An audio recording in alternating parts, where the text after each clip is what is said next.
Hey, what's going on? It's Bill Burr, and it's time for the Monday morning podcast for Monday, October 5th, 2015. You're going to have to deal with this. This is the level of talking that I'm going to be able to do because I have a couple of guests here in my house, and it's 8 a.m., and I'm trying to be courteous, unlike the cunt that called me at 6:58 in the morning. I thought it was some fucking radio guy, you know? For some gig I had back east, I had no idea. It was like, hey, how you doing? I was like, what? And he was like, I guess my wife scheduled some fucking shit here at the house on Saturday. She wasn't even aware of it. I don't know, something about the fucking alarm. He goes, is there any way I can reschedule it? It's like, well, I don't know about this one. I got to wait till my wife wakes up. And he goes, oh, okay. Sounds like I woke you up too. It's like, yeah, it's 6:58 in the morning, you cunt. With your fucking morning DJ voice. Hey, it's Eddie and the Bulldog. We got Bill Burr coming up here in a minute. He's going to be doing 2 shows here in Maryland. Sorry, that was a bad morning DJ voice. But you know something? I'm trying to be courteous to the other people in the fucking house here. All right, whatever. Let's plow through the podcast here. I got to say something. I got to get something right off my old freckled fucking chest here to start this thing. All right? The W Hotel, I am fucking done with that place. I had a great weekend, right? I did a couple of benefits out in D.C. and one that Tig Notaro set up for the Planned Parenthood. And it was such a fucking cool crowd. My whole set, I just kept telling them that they didn't like babies. One of my favorite things to do when you do a benefit is you go out there and then you act like you don't understand the point of view of the people that are doing the benefit, unless it's something fucking horrific. You know what I mean? Like if it's, kids with cancer or something like that, then I behave myself. But if it's like Planned Parenthood or, the right to life. If it was the right to life people, I would tease them that they haven't looked at a census and how many people are on the planet. Hey, let's keep having more babies. I would just do something like that. Anything to just kind of kill the fucking tension of the one subject that you're not supposed to talk about. So it was just an awesome crowd, and I kept going back to that. And they had a great sense of humor about themselves. They kept laughing when I was saying it. The rest of my act, it was a little touchy. DC's really fucking touchy, by the way. What I found, if you perform at the DC Improv, though, it's a great crowd. You get a couple of uptight people there or whatever. But like once you get out of the clubs and it becomes a bigger event like that benefit that was at like a theater, it's just this really weird sort of pay attention to what you laugh at kind of thing. Like it feels like a political fundraiser for whatever fucking reason. But Friday night they were cool, and then on Saturday did the addiction benefit that Marianne Giraldo, Greg Giraldo's wife, put together. And Jesus Christ, what a fucking show that was! Everybody murdering. Tom Papa putting on a clinic. Nick DiPaolo, Judy Gold, Tig was on that one too. Gary Owen. I mean, it was just a monster show. I know I'm going to forget a few people, but everybody was. What was really cool was just a bunch of different styles, and everybody with their own style absolutely fucking destroyed. And dude, I got to tell you something. Nick DiPaolo, man, is probably the most underrated comedian out there, man. If that guy's playing in your area, you got to go see him. He's fucking. If you want to see just like completely uncensored, somebody just saying exactly what they're thinking. That's the guy to go see, and he does not take an ounce of shit from anyone in the crowd. Not like you should be giving him shit, but I'm just saying if he addresses groaners, put it that way, is the best way to put it. But so it was great working with all those guys, and just had a great fucking night. So anyways, so after the show, Saturday night, me, Tom Papa, and Al Madrigal, we all go out to dinner or something like that, right? Have a couple of drinks, and then we head back to the fucking W Hotel, or me and Tom did anyways, because that's where we were staying, dude. And it was just an absolute fucking shit show. That hotel, I'm not saying is a bad hotel, but that hotel is for young people.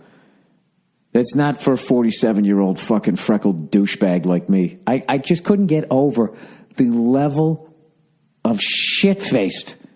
This is coming from a drunk. How fucking hammered these people were. First of all, I walked by the W Hotel at like, who the fuck was I with? I was with somebody. I don't know, the whole weekend kind of blended together. But I swear to God, it was the afternoon. And these three, like, hot chicks come walking out with tattoos on their titties, like script writing. They were whores. Whores, just walking right out. I'm not saying professional. But, you know, if that's your daughter, you're just talking to a wall for the rest of your life, being like, I completely fucked up. Script writing on your titties. That, I mean, I'm telling you right now, if you are a man and a woman walks up to you with script writing on her fucking titties, I'm telling you, you run in the other direction. All right? Nothing good is going to come from that interaction, okay? And if there's any ladies listening out there, I challenge you to find a wholesome woman who's going to be a good mother with script writing on her titties. All right? I'm sure you can find one, just like I can find a white guy that can dunk a basketball. There's always fucking exceptions. All right? But I'm just saying, generally speaking, not even generally, 90% fucking speaking, my favorite percentage, 90%. You just run in the other fucking direction. So anyway, so we come back from the fucking dinner. And dude, like, this woman was so, outside, this woman was so fucking drunk. Like the kind of drunk you get when you're in your 20s. You don't know how to stop, right? Leather pants, right? Dressed like, you know, she's going to be in a Rihanna video. She's so drunk, the guy she's with is trying to hold her up, and she's got her head buried into him like she's in like a rugby scrum. Just sort of trying to walk into him. He's going, sweetheart, sweetheart, sweetheart. And we kind of was like, Jesus Christ, what the fuck? As all these, you know, fucking tattooed titty hoes are walking out of the W. What's so funny is when you check into the place during daylight hours, like it seems like a nice hotel. But they always had like the fucking club or the club, D-A apostrophe, whatever the young kids say. And somebody's up there spinning, right? When the fucking... It turns into an absolute fucking shit show, and nobody can hold their alcohol or fucking did too many drugs. I don't know what it is. So anyways, this lady is like buried her head into this guy, and is like she's trying to like get a first down. And we looked away, and then all of a sudden you heard boom, the unmistakable sound of a head hitting something solid, and she had fallen down on her backside, and her momentum carried her into the cab, the side of the cab that they were trying to stick her into, and she fucking banged her head. And then she got up and was laughing. And I want to say it was because she was a dumb cunt. All right? Now, somebody could say, well, why don't you look at it like, you know, she's got a sense of humor about herself, like the Right to Life people. You know what? She was too pretty to have a sense of humor about herself. You know, and that's probably my, you know, issues with those types of fucking women. Which, of course, most of it is. But, yeah, I would just say, no, she just was like, oh, this is funny because there's no consequences to anything I did because as drunk as I am, I probably only paid for one fucking drink this night. You know what I mean? Oh, there's the stupid laptop. Let me know I got a fucking message.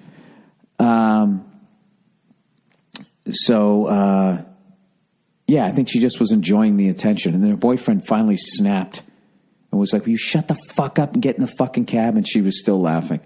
You know what I mean?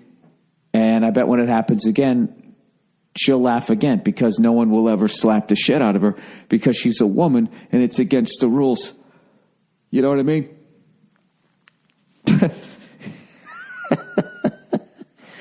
So anyways, so then me and fucking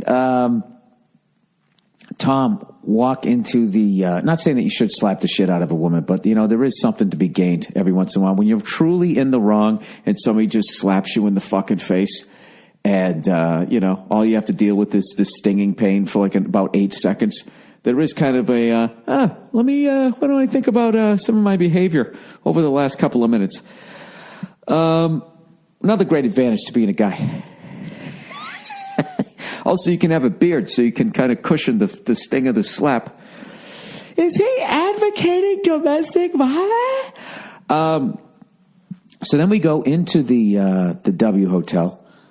By the way, what I just said there is most bloggers' fucking thought process before they sit down to type.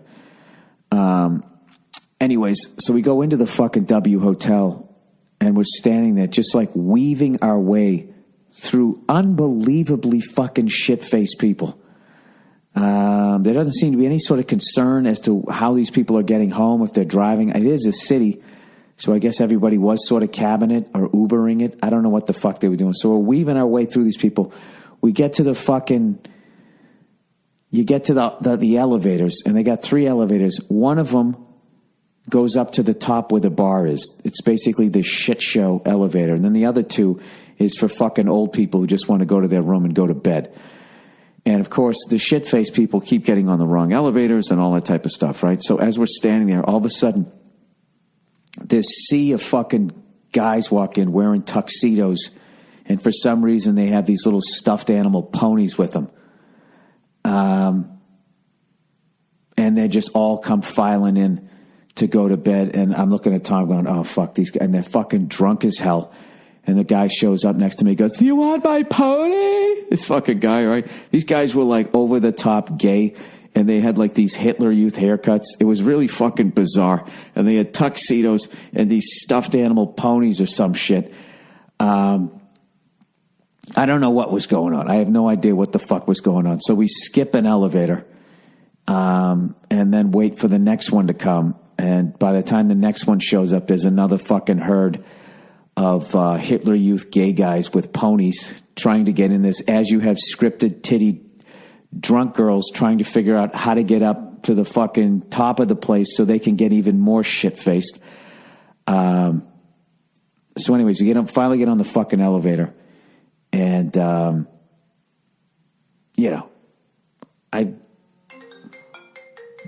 fuck, hang on. I got to take this. I got to hit pause here. Hold on. All right, I'm back. Sorry about that. I get some fucking... I had a relative pass away, so I got to go to the fucking funeral. Sucks. I moved up, and everybody moves up, Somebody in your family, passes away, everybody moves up a spot. Everybody's sad, and then everybody moves up a spot. You know what I mean? Who's next, right? Fucking brutal. Anyways, so let's get back to the scripted titty whores. All right? The scripted titty whoas. All right? And where did I leave you guys? Scripted titty whores, gay Hitler Youth guys with ponies, all dressed in tuxedos like they just gave a piano concerto, or however the fuck you say it. So I finally get all the way up to my room, and then I walk up, and of course my key doesn't fucking work. Or maybe I have a key from the wrong hotel because I'm always on the fucking road. I have no idea. So I got to go back downstairs, get back on an elevator that's actually empty, and I go downstairs, doors open up, more Hitler Youth gay guys, more scripted titty whores, more fucking rugby scrums, and I get my key, and I get back up there, and I was just like... it's a shit show. I'm not saying it's a bad hotel. You know what I mean? It's a fucking great hotel if that's what you're into. You know what I mean? Like, stay there during the week, I think is fine if you're an old man like me, but on the fucking weekends, it is an absolute fucking shit show. Like, it looked like a convention for reality shows. You know what I mean? Stop writing script on your titties, on VH1. Gay show pony, World War II piano concerto for the straight guy, whatever the fuck you want to call it. Dumb cunt rugby chicks, whatever the fuck you want to call it. But it was, it's a nightmare. I'm done. And what's funny was during the day, I was already starting to get that feeling like, the second, you get into the W and they have like that fucking, that option where you can have like that neon aquarium lighting around your fucking bed, because young people think that like enhances their sexual experience. What they're really doing is they're trying to cover for the fact that they don't quite know what the fuck they're doing. You know what I mean? Or maybe it's part of the drug thing. I have no idea, but I remember that when I was young and I was going to hook up, it was all about like the lighting and having the right CD. It was all this extra shit that you needed to cover up for the fact that you didn't quite know what the fuck you were doing. At least that was for me. Whatever. I'm just a grumpy old man. Don't listen to me. So anyways, I fucking... So the food sucks at the W, and it's fucking like $1 zillion. So I'm like, all right, I'm going to walk down the street, okay? And I'm going to fucking... maybe find something. So I'm walking down the street. It's Saturday afternoon. And Honolulu, Alabama is going to play the Georgia Bulldogs. Between the hedges, right? Georgia is favored because Alabama lost to Ole Miss the fucking week before. And Georgia is actually given 2 points. And in the back of my head, I was like, if there was ever a fucking gift, it would be Alabama getting points. But fortunately, I don't have access to a fucking... a sports book, so which is good because that saves me a bunch of money. Because anytime you're sitting there thinking like, oh my God, this is a fucking gift, you end up losing. So I walk down the street like 2 blocks, not even a block and a half, and I see this pub. I'm like, all right, I'm going to go in there. Turns out it's this fucking insane cigar bar / sports bar. I pop in there, right? There's this fucking guy sitting there, this southern dude with the Georgia Bulldog logo on. And then there's like this old Jewish dude sitting there. Old Jewish dudes are the fucking best, man. They're the fucking best. Give you ridiculous fucking life advice at the most easygoing pace ever. Are you married? Are you in love? Well, that's good, right? They'll walk you all the way through fucking life. They're the best, right? So, anyways, so I'm sitting with that dude, and then there's the other guy, and they both got cigars going, and I'm thinking like, well, I'll fucking smoke one later tonight. I'm not going to smoke during the day, but I'm going to watch the fucking game. So they put the game on. The crowd's going nuts, right? Fucking Georgia Bulldogs are jumping up and down. Alabama comes out. They get right in their fucking face. I'm getting amped up like I'm going to play the game, right? And it's a cigar bar, so it's a chill fucking vibe. You can hear the game. Everything's great. All of a sudden... right, it literally is the fucking game's going to start. This tabletop of 5 or 6 people walk in with this fucking smug jackass who just has a fucking opinion on everything that he thinks is so goddamn fascinating, which is kind of funny to hear me say, but at least I know I'm a moron. God knows I got an opinion on everything, but I know I'm a fucking moron. And I also know that when you go into a fucking cigar bar, it's an old man vibe. Okay? Inside old man voices, right? This fucking fat cunt. I swear to God. Remember that show, Jake and the Fat Man? He looked like the Fat Man. He sits down and proceeds to start speaking as loud as you could possibly fucking talk without yelling. And he keeps talking about he tells this fucking story like 3 times about these cigarettes he got in London that for some reason are not legal in the United States. He kept going like, it's London. But you cannot get them here. I've tried to order them, but they are not legal. And it would always end it the same way. They are not legal. And then he'd go, why? I don't know. Told that story 3 times. He only told it twice, but I want to say it felt like fucking 3. And as he's fucking screaming, I finally look over at the old Jewish dude. I'm like, it's like, you believe this guy? And the old Jewish guy said something like, I feel the same way. Like when you get on the plane and there's a baby crying next to you.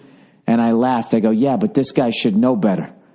And then the guy goes, all right. He goes, and he just got up and left. Because what he had on him, he had this beautiful fucking Cohiba.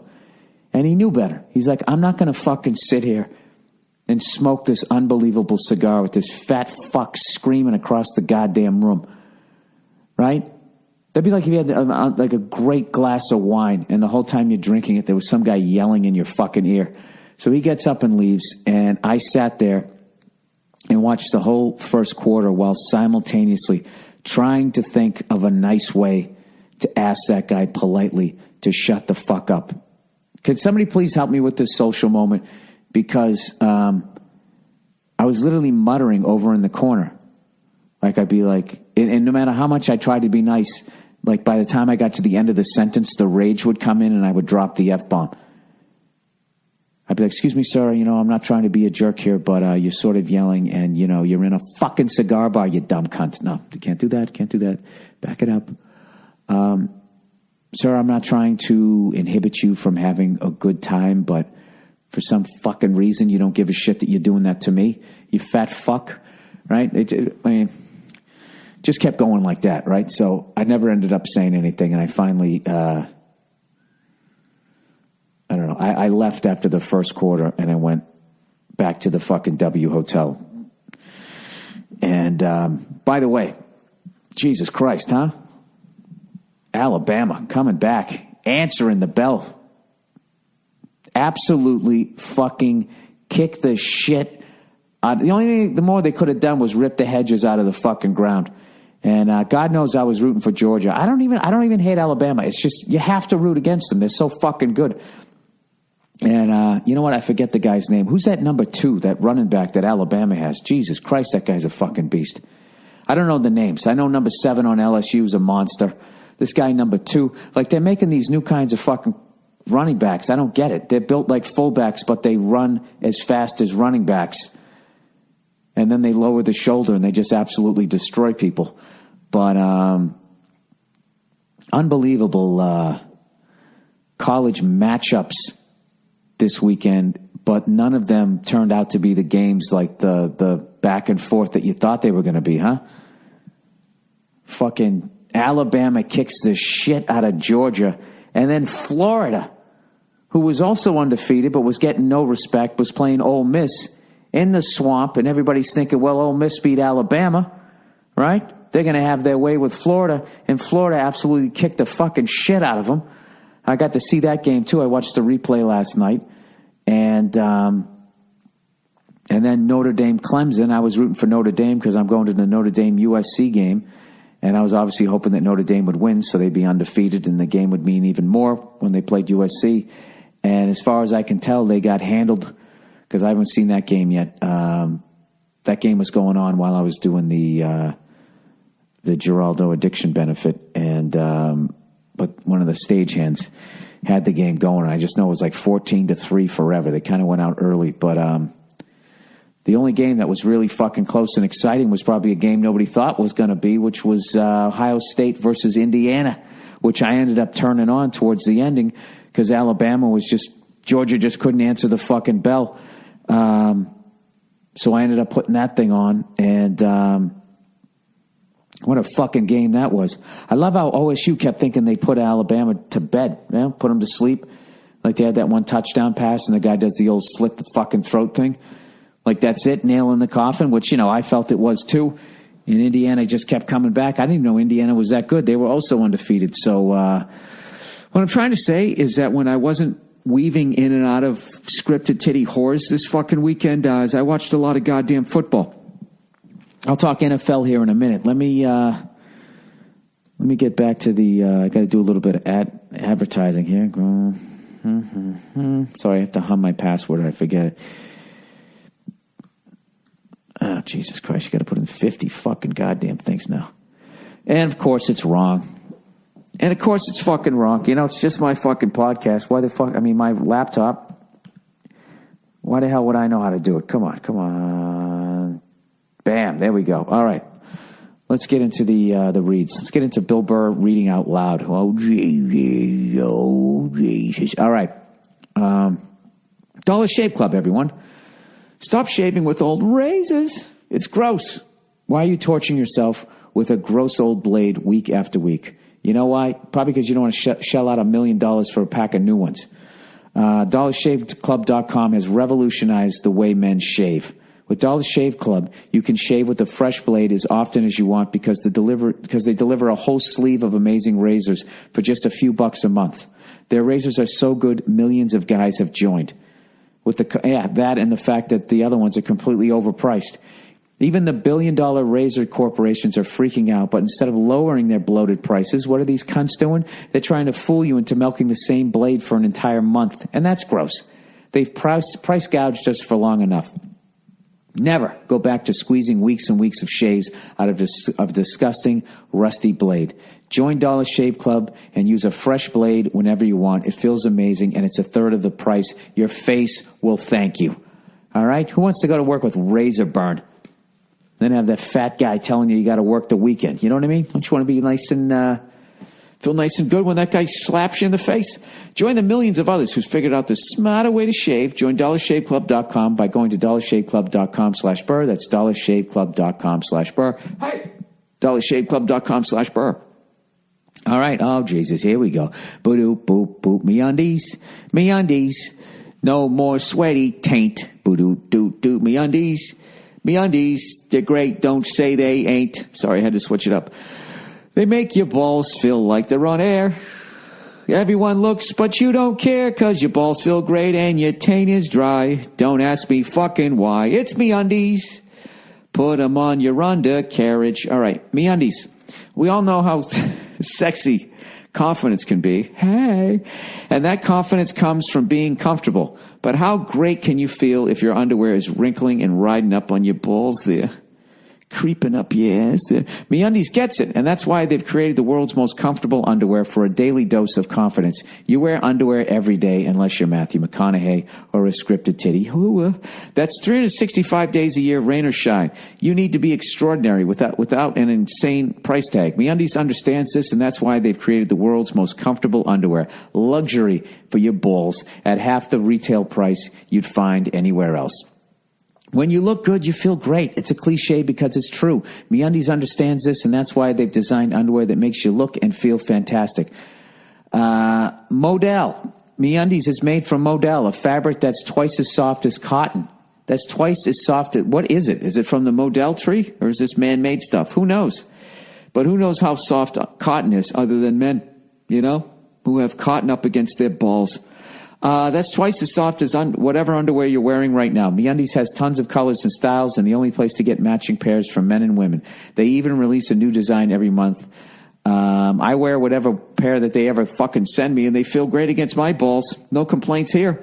Plus, we all know that paying for shipping sucks. So MeUndies has removed from the equation.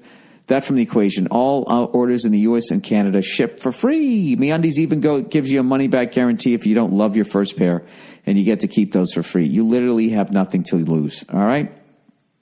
To sweeten the deal, MeUndies is offering you 20% off your first order at MeUndies.com/Burr. That's a special offer for just my listeners or whatever else these people advertise. Make sure you go to MeUndies.com to get 20% off your first order, and so that they know that we sent you. All right. What do we got left here? All right, let's do 2 and 2. All right, those are the first two. Let's get back to the fucking podcast here. NFL football. I actually took an early flight out so I could get back in time to watch the NFL football, which I was able to do. By the way, when I was on the plane, I watched a guy in dress socks. They weren't gold toes. They were whatever. I don't know if they were compression socks. I don't know what they were, but they were porno socks, dark-colored socks. And I watched this guy walk into the bathroom on the airplane in socks, which in some weird way is actually as gross as fucking walking in with your bare feet. You know what I mean? Because there's something about socks that they're like absorbent, to take fucking urine and fecal matter and have them up against your feet for the rest of your fucking flight. I mean, what the fuck? What kind of a fucking animal? I just want to say to the guy, like, dude, do you realize you just walked into a public bathroom in your socks? Are you out of your fucking mind? At the very least, there's like 20 people's fucking urine in your socks up against your fucking skin. Animals. And then I'm also thinking, like, maybe this guy is preparing for when the dollar collapses or whatever, and you just got to start eating squirrels and everything, and maybe your neighbor. And as I'm sitting there puking, like Henry Hill when they dig up fucking Billy Bats and I can't handle it, and he's just sitting there, he's ready for you, and give a fuck. He walked into a public bathroom in his fucking stocking feet. Absolute fucking animal. And I had this really nice male stewardess on there, but every time he went to talk to me, he put his hand on my shoulder. Take your hand off my shoulder, male stewardess, you're creeping me out. I can hear your voice, Stanley. I don't know why I think his name is Stanley. It's an old person name. I need to make a human connection. Would you like some more peanuts? So anyways, I landed in time. I only missed the first half of the first game, and I went in and I watched the Giants versus the Bills. This makes no sense because I am a Patriots fan, but I fucking love the Giants. I love the Giants. They always got a great fucking defense. You see that maniac they got on defense? The guy's 5'10".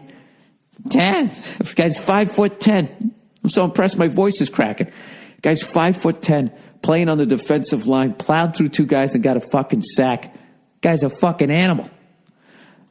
You're literally watching Rudy. And you know what's funny? Unlike the movie Rudy, where the dude playing him looked like an absolute pussy who shouldn't even be playing fucking volleyball, this guy looked like a fucking animal. It's like he was 5'10", but was built like he was fucking 6'4". They got Odell Beckham. You see that catch the guy made? It didn't even count. It was so fucking unbelievable. It still made the highlight reel. And I don't know. I was watching what Rex could do against a team like that. Plus, Rex in our division. And I know that we're going to be playing the Giants. I don't know how the fuck we're ever going to beat them. We never beat them. They beat us in exhibition. They beat us in the playoffs. They beat us in the regular season. I don't think we've ever beat the Giants during the Tom Coughlin, Eli Manning era.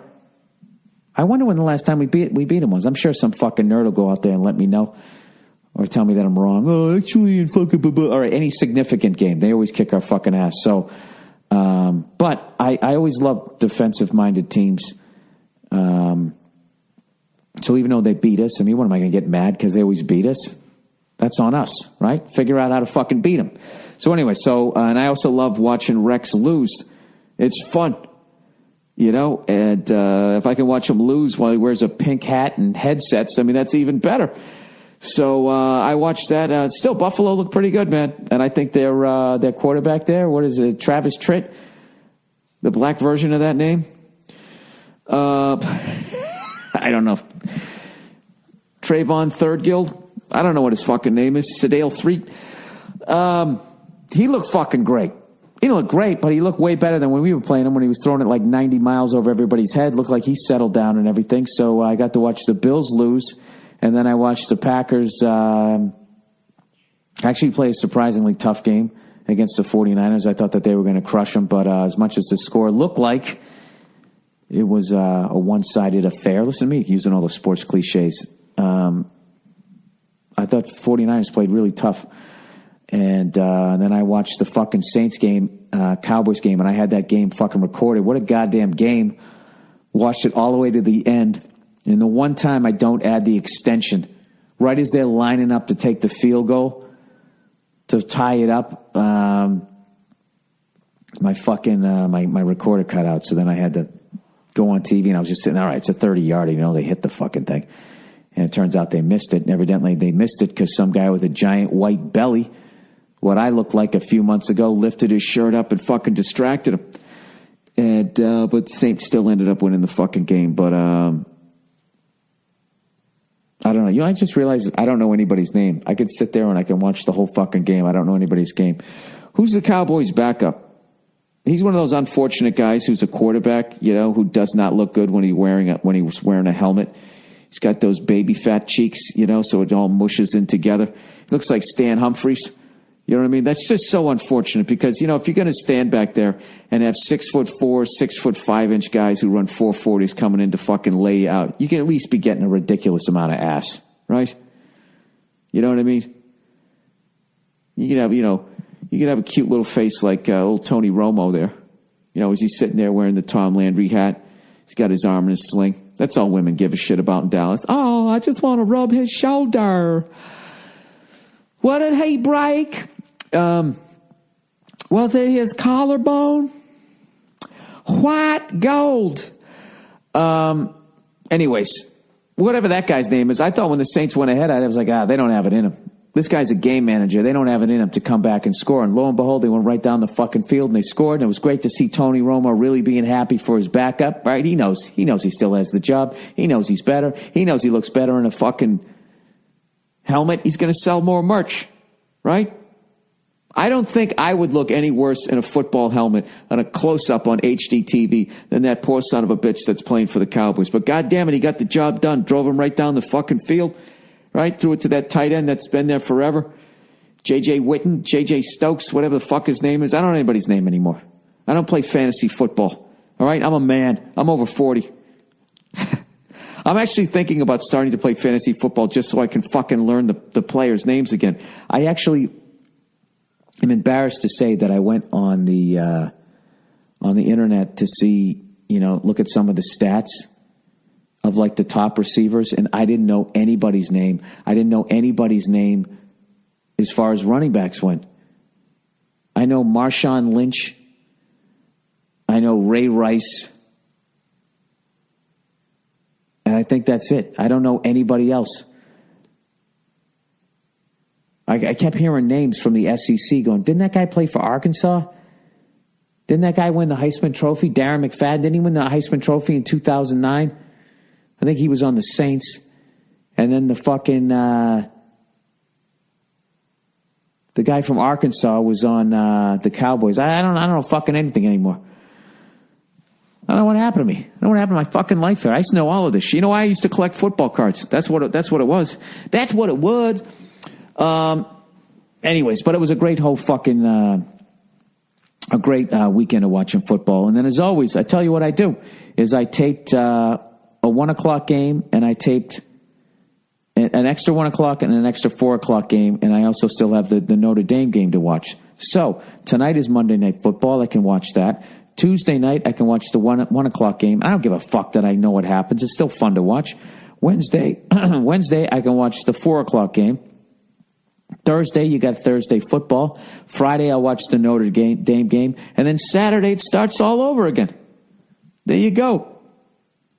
And if you want the woman in your life or the man in your life, whatever your deal is, to feel underappreciated, you will record football games the way I do. Then you sit there the whole fucking week, watch like you're some coach, watching game tape. I gotta learn the names, guys. I apologize. I apologize to anybody who had a great fucking game. I should at least know your goddamn name, right? Drew Brees. I know Drew Brees. I know Aaron Rodgers. I can't even remember the name of the fucking quarterback from Seattle. Or the cornerback. What the fuck's it? Richard Sherman. Colin Kaepernick. Who's the guy who's trying to be like the Waltons with 52 kids there for San Diego? Philip Rivers. I know him. Andrew Luck. I guess quarterbacks, you know. Or I know. I don't fucking, what the fuck. I know there's some guy in Atlanta who's unbelievable. An unbelievable receiver. Odell Beckham, I know. Bill, why don't you learn the fucking names instead of torturing us? All right, sorry.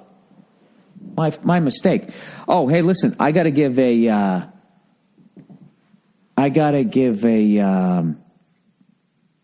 shout out here to when I was in DC. Now that I shit all over the W Hotel, which is a great hotel if you're in your 20s, okay, and you got scripted titties, or you're a gay guy with a Hitler Youth fucking haircut and a little show pony.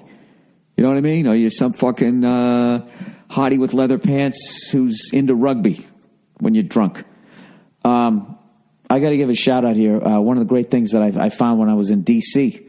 This is for everybody out there, anybody who plays professionally or just is like a drum nerd like me. I found a great place for $15 an hour that you can go play drums at.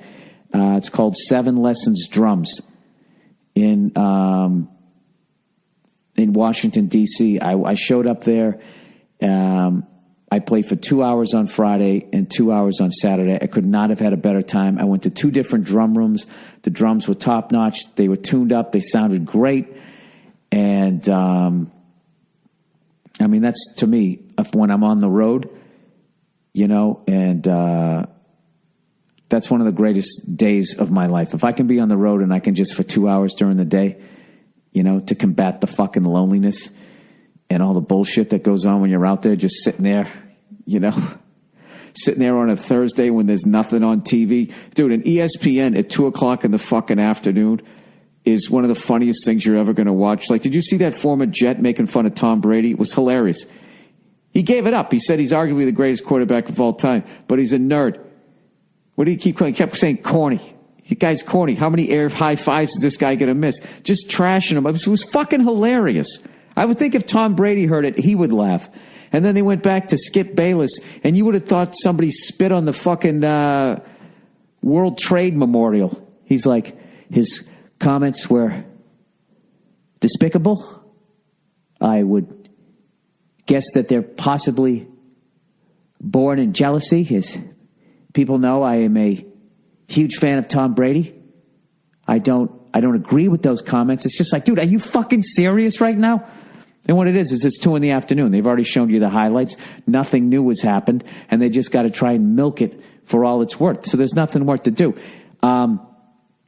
People, if you're a fan of this podcast, if you go to my website and you see the cities that I'm going to be in, if you guys know cool studio places where I could just sit down and chill out and fucking play drums for a couple hours, by all means, let me know. If you run one, let me know. I'll give it a shout out on the podcast. It's my favorite thing to do when I go on the road, if I can actually find a place like that. And I found a great one. I know there's a lot of comics out there that play drums. You know, you bring your iPhone, you plug it in, you pretend you're fucking John Bonham for 2 hours. How much fun is that? 7 Lessons Drums in Washington, D.C. If you guys know some other places, give me the heads up, because I got to be honest with you, it's frustrating, to learn some shit and then go on the road for a week and you come back and you fucking, 1 step forward, 2 steps back. It's a great fucking way. I feel like I got 4 hours better, or at least maintained it. So thank you to everybody over there, 7 Lessons Drums. All right. Before I get into the questions, unfortunately, you guys got to listen to me read out loud again here for a couple more. MeUndies, we did that one. Okay. All right. LegalZoom, everybody. You know what? You shouldn't have to choose a random lawyer who charges expensive hourly rates when you need legal help. But the legal system is so complicated. What other choice do you have when you need help with your business or want to protect your family? Well, start with LegalZoom. They make it easy. They make it nice and easy, okay? For more than a decade, they provided a way for regular people like you and me, you know what I mean, who were raised right, who don't have people drawing our titties, like you and me, to confidently navigate the legal system. LegalZoom's not a law firm, and that's how they provide such great value. They don't even rely on charging you by the hour. Instead, you'll get transparent pricing and customer reviews so you know exactly what you're getting up front. If you need help with incorporations, LLCs, trademarks, last wills, living trusts, and more, LegalZoom's the smart choice. The smart choice over there. They've got the right people on hand to answer your questions, and if you need legal advice, their network of independent attorneys can provide the straightforward guidance you need in most states.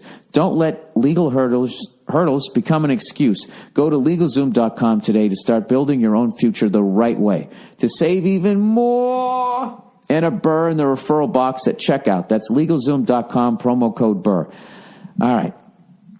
Stamps.com, our old friend Stamps.com. There's got to be a better way to mail and ship stuff.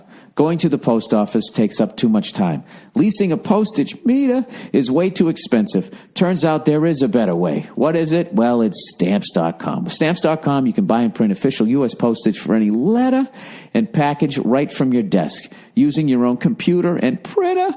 Even great, get special postage discounts you can't find at the post office. Plus, Stamps.com is more powerful than a postage meter at just a fraction of the cost. You can save at least 50% compared to a postage meter, and you'll avoid those time-consuming trips to the post office. I use Stamps.com to send out all my posters, whatever merch I'm selling.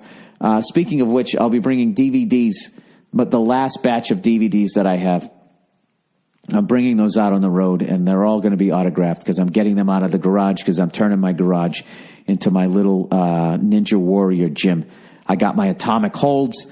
Can't wait. Anyways, plus Stamps.com is more powerful than a postage meter at just a fraction of the cost. You can save at least 50% compared to a postage meter, and you avoid all the time-consuming trips to the post office. I already read that. Right now, sign up for Stamps.com and use my last name, Burr, for this special offer, 4-week trial plus a $110 bonus offer that includes postage and a digital scale.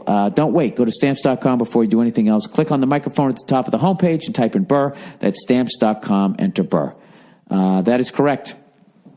I got my atomic holds And I got a buddy coming in who's going to do everything the right way because even though I have a stud finder and I got a drill, I do not trust myself to put, as a stand-up comic, to put this thing up correctly and not do unbelievable damage to myself. You know, I don't be hanging by all my body weight, swinging from one hold to another, you know, as my pasty legs are out in front of me, and then that thing fucking gives way. You know, I'm at that fucking age where then I'll have that pain for the rest of my fucking life. I'll finally know what it's like to be sacked in the NFL, to fucking be horizontal 4 feet off the ground and land on concrete, right? I feel like that's what AstroTurf feels like. All right, let's get to the questions. By the way, if you want to, you know what? I don't even have the email. What is the fucking email? God damn it. Bill@themmpodcast.com. That's where you send all your emails to. And if you guys know a better way to fucking learn the players' names nowadays, other than playing that fantasy stuff, I guess I just have to keep going to the website. All right. Boston. Hey, Bill, me and my wife are headed to Boston for the first time. Any tips on the best places to eat? I hate when people do this to me because I moved away from there in 1995. So half the shit I'm going to tell you to go to is probably not even there anymore. How about things we shouldn't miss? I'm going to Fenway for sure, but after that, we are clueless. Any help would be appreciated. Thanks and love the podcast, except for the disparaging remarks about Sacramento. Ha fucking ha. Come on, dude. You know Sacramento. Sacramento's a weird place. You know what I mean? It's either totally shady or you feel like you're in a Donny Osmond fucking Christmas special. Gotta be honest with you, I don't know much about Sacramento, to be totally honest with you, because every time I stayed there, I didn't have a car, and I was working the Punchline there, and I stayed at the Comedy Condo across the street, and then they had a dirty McDonald's that I would go to. So that's what it's based on, other than the fact one time I went to a Sacramento Kings game, and I went to the downtown area, and I felt like I was in Utah, in the whitest Mormon sense of the word. Which doesn't mean it's bad. I mean, I'm white. I don't know. When it's so white that I'm uncomfortable, though, you know what I mean? I don't know. I probably don't know shit. I will tell you this. Have I been telling you that I've been watching The Ultimate Fighter with Conor McGregor?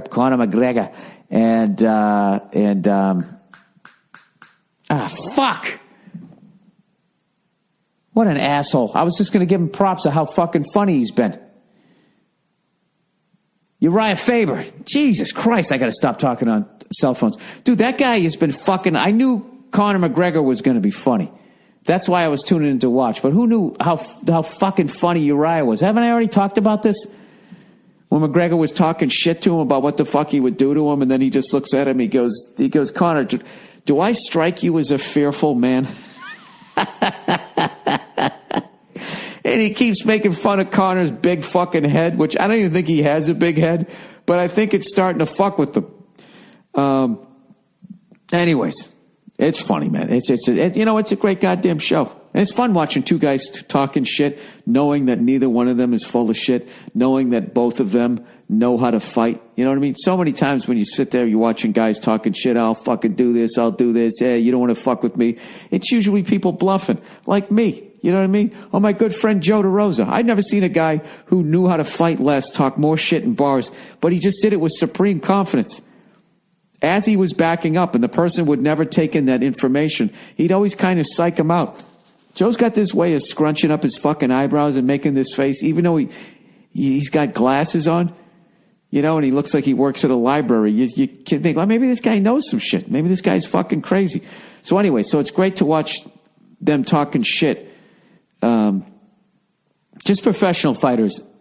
Anyways, it's not even like they're not talking shit. They're not talking shit. They can do everything that they're saying. Anyways, speaking of that, when's the next UFC thing? I'm jonesing for one. I think I missed the last one because I was on the road. So, all right, whatever. I'm babbling here. Let's get to the questions. All right. This guy's asking me what's a good thing to do here in Boston. Well, let's see. I used to love to go into Dominic's to get a slice of pizza. That does not exist anymore. You know what's there now? A W Hotel. I'll tell you what to see. Scripted Titties. Go to the W Hotel right there on fucking Warrenton Street. on the corner of Warrington Street. Used to be a parking lot. Do I even know anything anymore? Combat Zone is all fucking hotels. I just know touristy shit. Oh my God, this is terrible.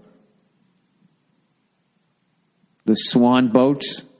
I don't know anything about my city anymore. I know that if you go to Fenway, they bought up like the surrounding block and you can't go down there. You know what, sir? You've stumped me. I'd say go to Harvard Square and go to the Tasty, get yourself a burger. That doesn't exist anymore. Oh my God, this is what's so fucking sad, man. This is what's sad. This is why they say you can never go home again, because you move away and you come back, everybody moved away or fucking died and everything closed up and is now a fucking Arby's. You know what, sir? You stumped me. I have no fucking idea. I have no idea. Definitely taken a sporting event. Fortunately, with the internet, I'm sure you can get some ideas. And hey, dude, if you learn anything, if you go to someplace cool, why don't you let me know? Here's a touristy place you can go to. Is the Union Oyster House? That's like fucking Paul Revere went in there and had a fucking Sam Adams back in the day. And by that, I mean he had a gay relationship with him because the beer did not exist. That's a real touristy spot. I'm sure everybody's rolling their eyes right now. Like, oh my God. Dude, don't fucking send him there. Tell you what, I'll retweet places if people know some good places. Other than that, I just know go to the Kowloon. That's why I used to do stand-up. They got some good Chinese food. I got nothing. Go to the New England Aquarium. Go look at the sad fish that want to be back in the ocean. Oh, I know, the North End. Go to the fucking North End. Go right down, what is it, Hanover Street? I don't even remember the name of the street. Begins with an H. Go down that fucking street and, find somebody who looks really Italian from the old neighborhood and be like, listen, I don't want to eat on this street. What's one a couple of blocks over that you go to? I swear to God, I won't tell anybody. And it'll be the best fucking Italian that you can get in Boston. At least I think so. Oh, God, that's sad. That really made me feel fucking old. Oh, here's another one. Black Mass. Hey, Billy Bulger. Nice fucking callback there. Not callback, nice reference there. Billy Bulger, he was the politician. Did you see Black Mass?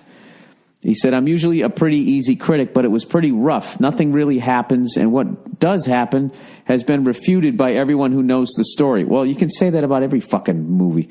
I don't mean things like getting the color of his shirt right, but major events and motives. Really disappointing. Well, you can kind of say that about Goodfellas. The way, me and Verzi were talking about that, how they made Henry Hill look like Ray Liotta. He's this great-looking movie star. And then when you see him, he was a little fucking worm. So, it is a movie. I haven't seen it. I know some people liked it, some people didn't. But I'm still going to go see it because I love Johnny Depp. And also, I remember when No Country for Old Men came out, and everybody's like, oh, what was the ending? The movie sucked. And it ended up being like my favorite one ever. So I did not see it. And I don't go to see movies to get a history lesson. And I don't think you should. I think you go there to be entertained. I don't know. It looks fucking great to me. So I'm definitely going to go see it. I think that's one of those ones that everybody thought it was going to be a big shoot 'em up kind of thing. And they did it in a little bit of a different way. So they're like, what the fuck? And I'm calling it right now. When it fucking goes on Netflix, everyone's going to be like, you know what? I actually liked it.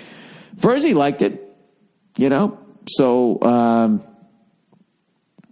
I can't tell you this, though. That is a scary guy that you did not want to fuck with. That's all I knew when I was living in Massachusetts. And fortunately, I lived out in the safe suburbs and played street hockey in a cul-de-sac. So I didn't have any sort of Southie goodwill hunting upbringing whatsoever. We just drove around in shit cars with a case of beer on the weekends. Drove around trying to find other kids drive around and fucking with cases of beer, That's what you did. That was the excitement in my town. And you know what? We knew enough to stay away from heroin. It's fucking killing me now, seeing all these kids on heroin after they get on the painkillers. It's unfucking believable, man. It's unfucking believable that has made a comeback, and that you don't make a comeback from that fucking drug, dude. That's one of those drugs that even when you get clean, You know what I mean? Every day you still want to fucking do it again. I mean, that's what a thing to do to yourself.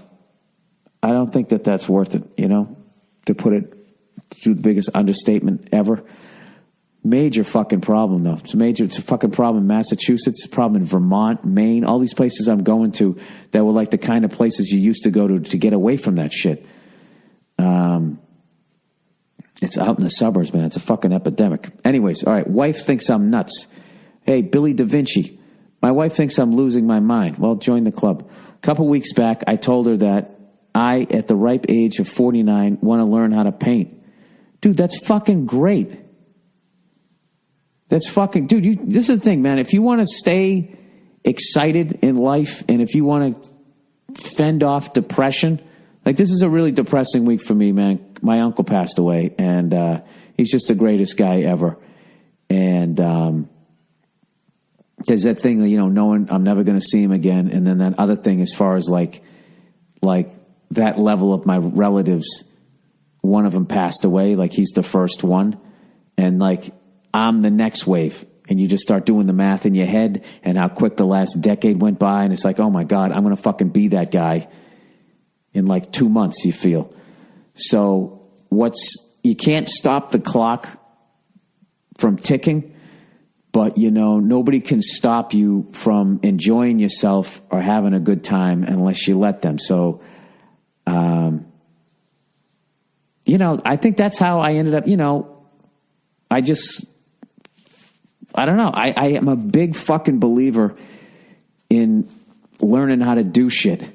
And that whole, hey, jack of all trades, master of none, go fuck yourself. I do stand-up, all right?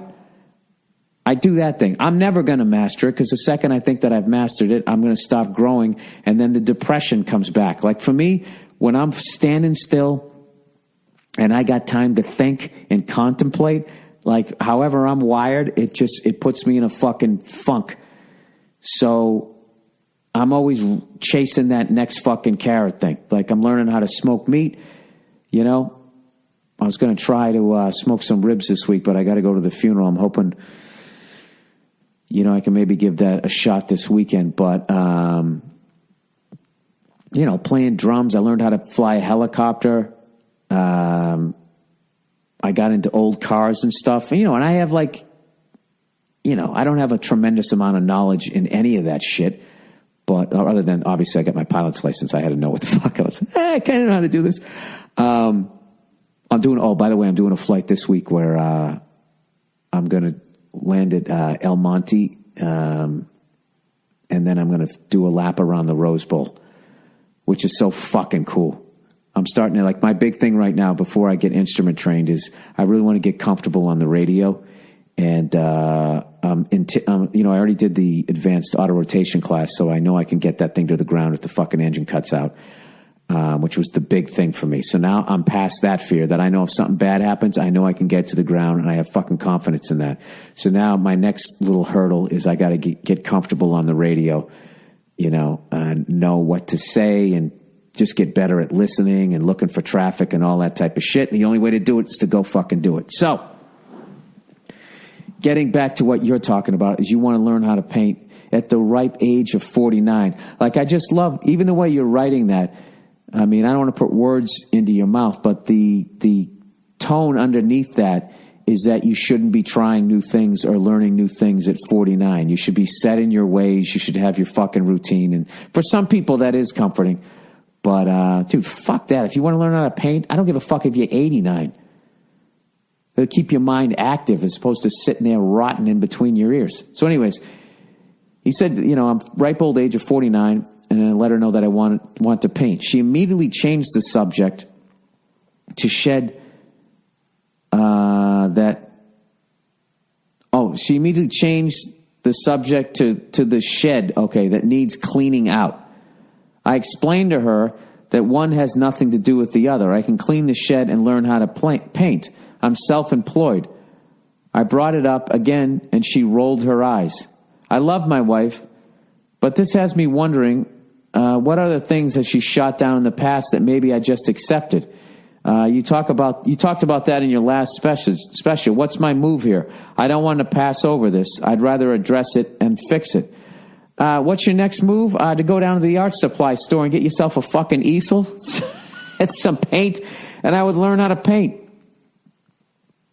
This is the deal, dude. She has no fucking argument here.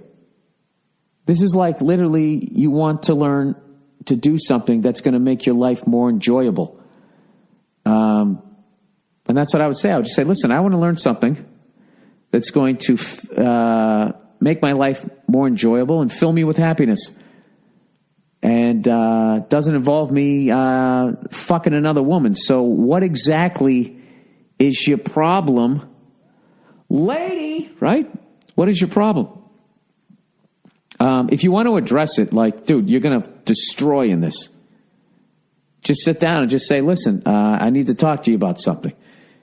All right? All right? And immediately she's going to be off guard because you know there's going to be a talk and you've had a time to fucking get your ideas in order and just say, listen, the other day when I mentioned to you that I wanted to learn how to paint, you immediately said that the shed needed to be cleaned out. When I told you that I had enough time to do both, you rolled your eyes at me, and don't say it the way I just said. You rolled your eyes. See, I get the anger. You rolled your eyes.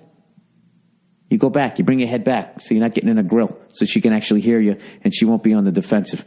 Just be like, look, you rolled your eyes at me, and that hurt my feelings. Because if there was something that you ever wanted to do that was going to make you happy, I would never come at you in a negative way. I would encourage you to do it. So I was just wondering what was behind that. And, just let her talk and talk your way through and just say, listen, like, for the rest of my life, I'm going to be trying new things because it makes my life enjoyable. And it would crush me that the woman that I love would somehow get in the way of that. All right? The shed's going to be cleaned out, and I'm going to learn how to paint. All right? And I don't want to paint a picture of you being a cunt to me. So why don't you lighten up there, sugar tits? See, right there. See what happens? Always in the end, I get mean. That's why I couldn't talk to that guy in the fucking cigar bar. All right. All right. Okay, Bill. Aren't you paranoid? Hey, Billy B. Aren't you a bit paranoid with all this tracking and surveillance? I think he's talking about the microchipping and all that shit. He said, I noticed that this is a typical American psyche. Oh, Jesus Christ. Here in Europe, we are a lot more relaxed about those things. I don't know if people are doing this just to try to get me all fucking fucked up, but I noticed that about people from other countries. Like, they are so fucking arrogant with, like, they think they know, the American psyche. Like, what do you know about the American psyche? You don't fucking live here. What, the shit you watch on the BBC? You fucking dope. Over in America, we're a little more relaxed. Really? Based on what? Based on what? Isn't that where the last 2 world wars started? Oh, what are you going way back to then? Look what happened when with fucking Russia pulled out all those, the Bosnian Serbs, Russia. You're not more relaxed. You're not any more fucking relaxed. Fucking maniacs. You can't even go to a football game without beating the shit out of each other, getting all fucking hammered. You're not more relaxed. All right? I don't see that at all. I'm not saying we're better than you or what. Like, and also you're not a bit more paranoid. I love how Scotland shot down Monsanto when they wanted to have their fucking genetically altered food come into their country. And they're like, you're not fucking doing that. I don't think you're more relaxed. I don't think Greece looks that fucking relaxed right now as they got in bed with the evil fucking bankers. And now I don't know what the fuck happened over there. Their whole fucking economy collapsed. I don't see many relaxed things over there. Yeah, nice and relaxed. You draw a cartoon and then somebody comes in and sprays the place with bullets. Oh, yeah, it's so fucking chill. God, it's so refined and relaxed over there. Fucking neo-Nazis. Can't even go to a fucking football game without being reminded of Hitler. Jesus fucking Christ. What, because you got a king and a queen riding around in a carriage? You think it's all fucking chill? Anyways. My question here is why? I see that you will reject anything that makes your life easier and more convenient. Well, it all depends on how you define convenient, which you spelt incorrectly. He goes, but it's collecting any data, whether it's purchasing habits, location, and such. I prefer to see personalized ads rather than random ads for moms. If I buy something all the time in a market, why not create Club Card? You will pay less. Oh my God, what a dope. It doesn't matter that you will receive an email every once in a while, which will land in spam anyways. Dude, you're not paying less. Do you understand? You're not paying less. Do you know anything about corporations? They're never going to make less money. They're going to create this whole thing like, hey, join the club, man. And look, you'll get 40% off this shit that we can't fucking sell. That's what they give you a discount on. And then if they actually got some, whatever their prime rib is that they're selling you, all they do is jack up the price, go, hey, it used to be this and now it's this. So you give the perception that you're getting a lower price. And I'm not paranoid, dude. I am informed, believe it or not. Now, I always call myself a fucking dope, all right? Because I know that I am, and I don't think that I know everything. But I do understand how corporations operate, okay? And they literally sit there and they go, dead babies or more money for us? And they actually debate going like, well, how much will the parents suing us for their dead babies cost us to settle out of court versus how much money, to have these lead-infused fucking pacifiers? And if the pacifiers, using this obviously is I know you're rolling your eyes because you fucking think you know everything, which you certainly do, as you're shitting on my country, a country you don't even fucking live in. They will choose the product. Auto companies did that, where they knew like fucking police, like with the Crown Victoria, when they knew cops were getting rear-ended when they're on the road and were burning to death, they fucking squelched all of that fucking information and they took the fucking lawsuit.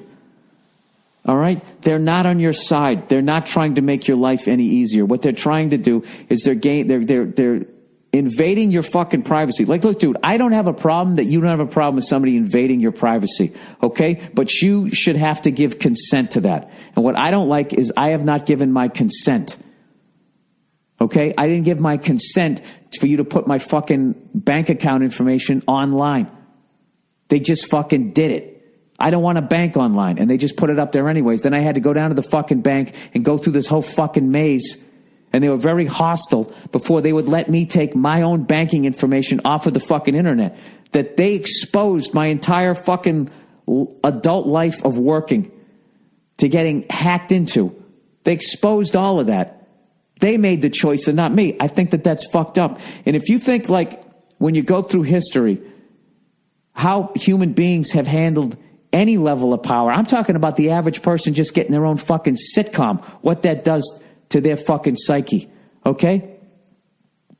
When you're trying to take over shit, the thought of rebellion and all that is always in the back of your head. If you fucking microchip everybody and you know where everybody is, you can fucking just, and you put all the money is then on the microchip and all your shit is just on that. All you got to do is just shut somebody's chip off and you've killed any sort of rebuttal to anything that you're doing. That's it. In the future, when you go to a protest, they'll have some sort of satellite. Everybody's chip number will show up and they'll just shut it off and they'll starve you for fucking 10 days. So you learn the fucking lesson. They won't kill you because if they kill you, that'll cause more people to get upset. They'll just sort of kick you back. And then people are like, yeah, you know what? I'd love to go to a fucking protest. Right now it's like I'd love to go to a protest, but the cops are going to beat the shit out of me, which is so fucking ridiculous. You can't go to a protest. There is no protester. You go to a protest and the cops beat the shit out of you. That's basically what happens. And then they always try to act like, oh, well, these guys got out of line. Give me a fucking break. They've been doing that since the fucking beginning. So I don't think I'm paranoid. Sir, if you want all of your fucking information and all that out there to make your life more convenient and you don't have to think, you have to think less, like I don't think that's good. I don't think that having like that fucking app on my phone. This is my own personal thing, and I'm not going to shit on your fucking country. I only shit on you after you shit on my country, all right? Okay? I don't think there's anything wrong with your continent or your country, and I don't think there's anything fucking wrong with the fact that you don't give a shit about this. If you think it makes your life easy, that's fine, all right? But I mean, I'm not, I don't want to be microchipped, dude. I don't. I also find that on my phone, the little GPS thing that fucking tells make a left and blah, blah, blah, blah, blah. I've never had more fucking problems getting to, when I had the map and I had to use my brain, I was way more effective. Way more effective. I start fucking looking at the picture. They'll go, make a right. And then there's like a lazy right and a right. And I'm looking at it and I can't, as I'm fucking driving, it makes me more dangerous a driver. I don't know. I like using my fucking brain. I'll figure out my own shit. And I don't think that this stuff makes my life easier because it constantly has to be updated and replaced. And then you replace it and then you throw it in the fucking ocean and you're polluting the environment that you're in. And I know a guy like you is probably rolling your fucking eyes right now because all you give a fuck about is your little flat or whatever the fuck you live and having them, oh yeah, I like soft t-shirts. Oh, thank you for that ad right there that I can click on. Like if that's how you want to live your life, God bless you. But I don't think I'm being paranoid at all. You know what I mean? Anyways, you said I'd love to see you in Poland maybe the next time you were in Europe. I would love to go to Poland. I actually heard that up along the coast is beautiful, and actually the south of Poland is great places to take vacation. Who fucking knew? I didn't know that till I went over there. So my apologies to any other part of Europe. I'm just so sick of people like not seeing how fucked up their places and just constantly, I remember one time I was flying across the country and there was this chick from Australia. We're literally in the United States, flying from one U.S. city to another, and she's shitting on the U.S., to me, a U.S. citizen. Now, I'm not saying we don't have our faults. Absolutely. Abso-fucking-lutely. You know what I mean? I don't know what the fuck we're doing. We won a world war in 4.5 years. We spent 15 fucking years, 14 years over in fucking Iraq. I don't know what we're doing. Trying to put up Starbucks? Anyways, I'm not saying we don't have our fucking faults, but I mean, this is just a common level of decency. You know what I mean? Like, to sit there and go to another country and shit on the country to somebody from that country and then say what country you're from. I don't know. There's a fucking level of ignorance there that I just feel like Americans are always getting accused of, and everybody else is patting themselves on the back about how fucking amazing their country is because it's not the U.S. And I'm just saying, you guys got your fucking warts too, all right? So fucking relax. I like going to your countries. I like meeting the people over there. And I know I tease you. I make fun of your sports and blah, blah, blah, blah, blah. I know I compared Sydney, Australia to Sacramento, California. But, I'm being, just busting your fucking balls. Maybe I'm being overly sensitive. Maybe I'm the cunt in this. I have no idea. All I know is I got to get on with my fucking day here because obviously I got the bullshit I have to deal with. Fucking annoyed the shit out of me. I got to say this really fucking quickly because I don't think it's going to get a laugh in the comedy club. Is when I was watching CNN and that fucking horrific shooting at the school happened, and this fucking lady, all right, she looks like Mary Lou Retton, is flipping out because she can't get the right number of dead people at the school. It's like, isn't it enough that it's a fucking tragedy? What are you flipping at? The sheriff on safe. It's fucking 9 people or 10 people. It's like, lady, fucking relax. The tragedy happened. The tragedy is going to exist tomorrow, all right? Maybe law enforcement is trying to figure out who fucking did it, why, and all of that shit. Stop acting like you're solving the fucking case. You're freaking out because you want to get the right amount of dead people so you have the accurate shit so people will go to you when there's a fucking tragedy so you can make more money when you sell your fucking Fruit Loops, you cunt.